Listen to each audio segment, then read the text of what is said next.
Senhoras e senhores, boa tarde a todos que nos acompanham aqui no plenário, todos aqueles que nos acompanham pela internet, em especial aqueles que nos acompanham pela TV. E é muito bacana quando a gente encontra com as pessoas e eles falam que estão nos acompanhando pela TV, direta ou indiretamente, ou seja, através das reprises. E nesse momento eu quero mandar um grande abraço para um cidadão lá da Vila Garcia, que é o José Florencio, o pessoal conhece ele como Zé Piquira. Ele falou que fica antenado na TV Câmara, acompanha, gosta de ver, Derbal, gosta de ver a fala dos vereadores. É bacana isso, né? O cidadão acompanhando aí tudo que acontece na nossa cidade. E também um abraço para o meu amigo, senhor Nadir Cândia. Senhor Nadir Cândia, que é uma pessoa que entende muito de política, uma pessoa aí da velha guarda, mas que está sempre atualizado, está sempre no nosso gabinete aí. Um grande abraço para o senhor, para a sua esposa, para toda a família. Continua nos prestigiando pela TV e também aqui pessoalmente, fazendo uma visita no nosso gabinete. Eu quero mandar um grande abraço para a Carlinha. A Carlinha ela é funcionária de carreira, ela trabalha lá no Centro Servidor, na escola do servidor público, e ela fez aniversário nessa segunda-feira. A Carlinha, que é lá do meu bairro também, lá da Vila Garcia, quero mandar um grande abraço para ela e muito sucesso, que ela já mostra isso, né, no trabalho que ela desenvolve lá à frente da Escola de Desenvolvimento do Servidor Municipal. Ô, Sônia, você tinha até feito uma colocação, né? Fez uma pergunta, como é que funciona? É que, na verdade, o vereador, ele, às vezes, é incompreendido, porque, assim, as pessoas procuram o vereador com algumas demandas, mas, muitas vezes, essas demandas já foram também pedidas por, sei lá, um presidente de Amigos de Bairro, ou pelo próprio munícipe. Se tem uma praça, por exemplo, com problema, não custa o munícipe, muitas vezes, pegar o telefone e ligar para o 0800 da prefeitura, ele pode fazer o pedido, então, para limpeza, para manutenção. Mas, às vezes, o vereador, passando por lá, ele observa isso, pode fazer também um pedido. E, muitas vezes, eu acho que é a maior parte das situações, é quando a gente tem um conhecido que mora lá, né, uma pessoa que vê aqui, sabe que a gente é vereador, ou liga para o gabinete, ou, às vezes, vem até o nosso gabinete e pede para que a gente faça uma intervenção. Então, é muito comum, às vezes, até vários vereadores apresentarem os mesmos pedidos. E aí, logicamente, o vereador, quando é atendido, é normal que ele publique. Então, não fique preocupado, não. Isso, às vezes, alguma pessoa ou faz que não entende, ou, às vezes, não quer valorizar o trabalho do vereador. Eu acho que também esse é um trabalho do vereador, né, Valmir? É muito comum isso. E quando a gente é solicitado, por que a gente não vai fazer isso? E quando é atendido, como eu disse, nada mais justo que colocar lá como parte do seu trabalho. E até o Abner colocou um caso aqui, e eu jamais iria tirar o mérito dele, porque eu conheço, sei que ele mora lá, e a luta dele, com certeza, é muito maior com relação à rua lá que está sendo asfaltada. Nós também fizemos o pedido, mas o nosso pedido agora é recente. Coincidentemente, a obra lá está saindo. Eu vou dizer assim, foi eu que pedi?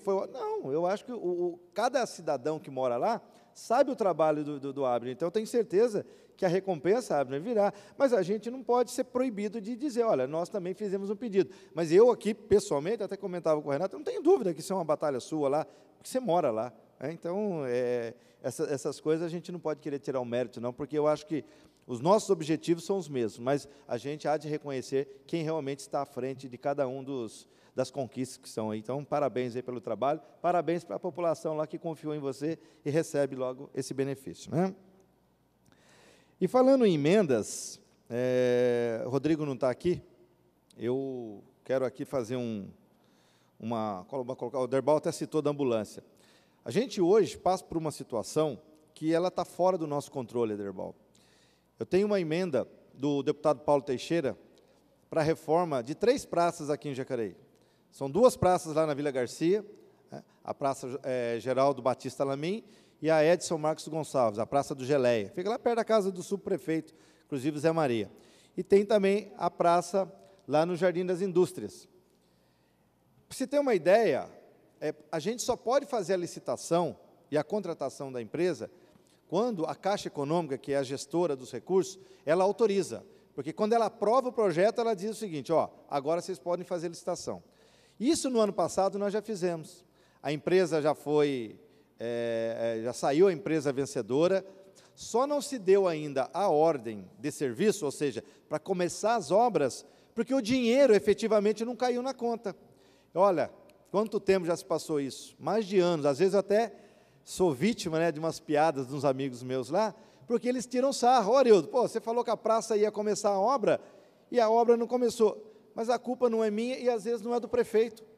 Porque o governo federal é quem não depositou dinheiro. E como é que vai fazer a obra sem o dinheiro? Certo? Então, essa é uma situação muito complicada para a gente. Porque o vereador, como eu disse, ele corre atrás da emenda, ele acompanha, ele faz tudo, mas aí chega uma hora que não tem mais como o vereador fazer. Por quê? Porque aí o dinheiro tem que estar na conta. Se o dinheiro não estiver na conta, o prefeito não pode dar ordem de serviço. Então, às vezes, eu agora vou tomar esse cuidado, porque às vezes a gente, obviamente, precisa divulgar o nosso trabalho e não consegue. Não consegue por quê? Porque eu vou ficar esperando, aí daqui a pouco a obra começa e eu não divulguei que foi eu que corri atrás. Então, a gente fica numa... Eu vi que você foi lá em São Paulo, gravou um vídeo falando da ambulância, eu te parabenizei aqui.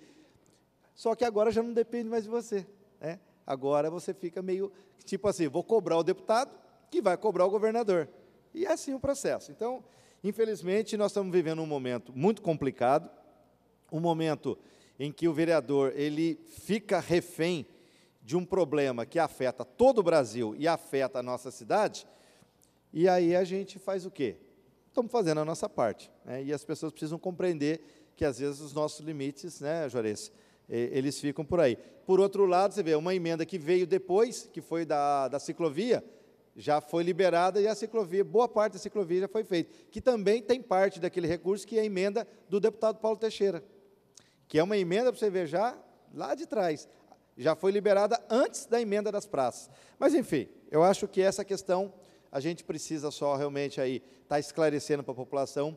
Esperamos que a população tenha um pouquinho de paciência, porque muitas vezes não sai na velocidade que nós gostaríamos. Recentemente eu dei uma entrevista aqui na TV, e aí o repórter me perguntou se eu sentia algum tipo de perseguição por ser do PT. Eu falei de um modo até modesto, porque acho que talvez o programa da TV Câmara talvez não fosse o momento para a gente fazer um desabafo, mas aqui na tribuna eu posso, porque aqui eu tenho, além de ter imunidade, eu tenho o direito de me expressar para a minha população. Claro que nós sofremos perseguição. Isso está aí vendo-se no Brasil, né? O que está acontecendo com o Lula, o que está acontecendo com as pessoas que são ligadas ao PT. Diferentemente do que não acontece quando é do PSDB, o caso do Aécio, o caso do PMDB, né? Que já foi provado com gravações, com imagens, e parece que isso é tudo normal, né? As pessoas vão lá e dizem que aquilo não é verdade.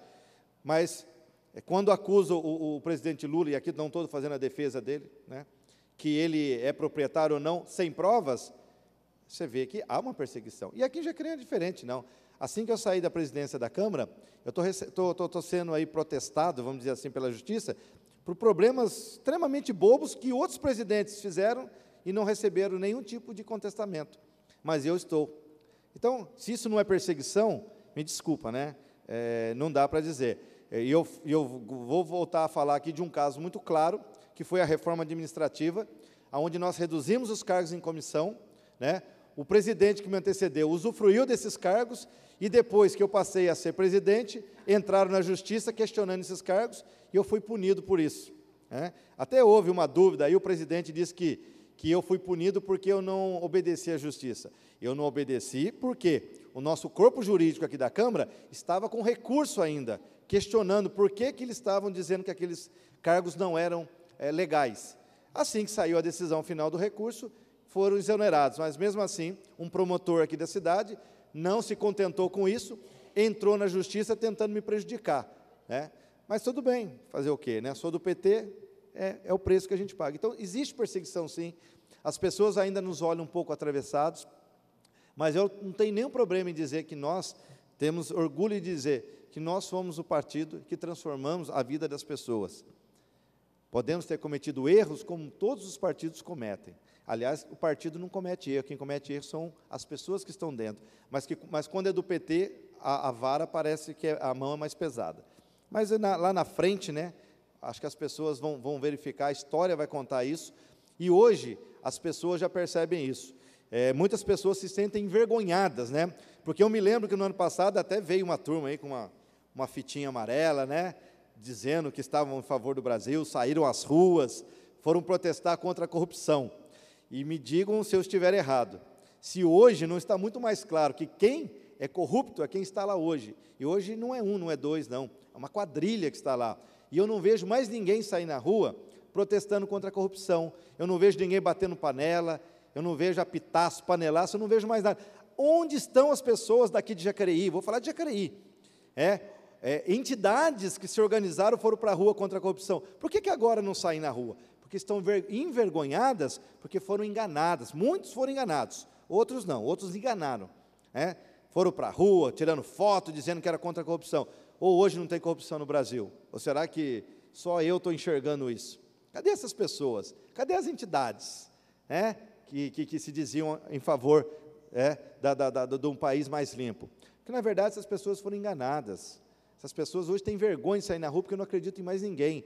E a culpa é daquelas pessoas que não perceberam os movimentos e levantaram bandeiras, mas eram bandeiras partidárias, porque o objetivo era um só, era tirar o PT do poder, achando que tirando o PT ia acabar o problema. E o problema ficou muito maior. Se achavam que as coisas eram ruins, ficaram muito piores. Eu até dei um exemplo aqui, que foi o seguinte: no Brasil, a elite, que sempre dominou esse país, ela se via numa encruzilhada. Ela entrou num jogo e perdeu em 2001, em 2002, quando Lula foi eleito. Criaram o mensalão, perderam de novo. Depois veio a Dilma, perderam de novo. Aí falaram o seguinte: não dá, nós precisamos aí chamar o juiz, o bandeirinha, e falar o seguinte: gente, não dá para esse pessoal mais fazer gol, nós temos que impedir esse time de fazer gol. E aí vieram juízes, promotores, e fizeram tudo isso, tentaram mudar a regra do jogo, quando o jogo estava andando. Caçaram a Dilma sem prova nenhuma, inventando uma questão que todos os governantes usam, que é a famosa pedalada.